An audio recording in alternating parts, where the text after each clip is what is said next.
Well, here we are, 2 days after Hurricane Irma, and that big ficus tree that was guarding my house and the windbreak is now laying on my house. However, that palm tree right there caught it right in the head, and it snapped the palm tree, broke the fall of the ficus, and it laid down just as easy as you please on the top of my house. It cut into my soffit down there and ripped down my gutter, but no big deal. I pulled my truck in underneath there so it wouldn't get crushed. Had I put it over there, I'd have lost it. But instead it was underneath the porch here, and it just caught a bunch of foliage, and this wraps all the way around the front porch, but I've cut most of it out. But it was a wild ride, to say the least. I'm sure people got it worse than I did.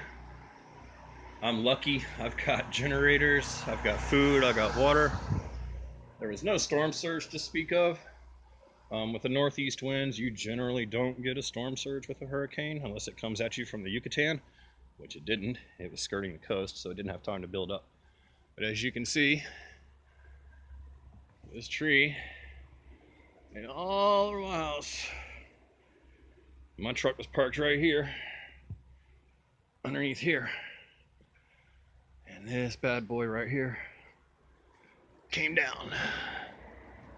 And I've got another one that I have to get rid of. That one right there, it's leaning towards the house too. It's gonna go, so I have to have it cut down.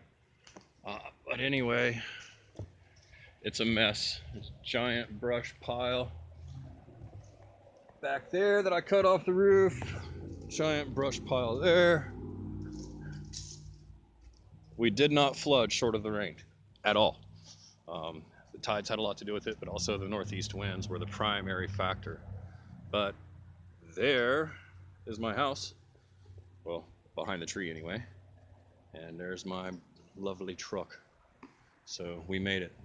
There's the Eureka's I was telling you about. I've got a row of them here.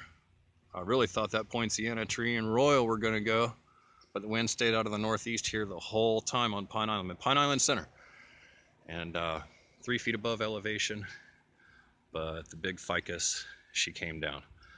I prayed to God. I called on the Calusa spirits before all this went down to protect our island, and we fared rather well. This is day 2 after the storm. We still have no power. There's power at the center, and the rest of the island pretty much looks like this.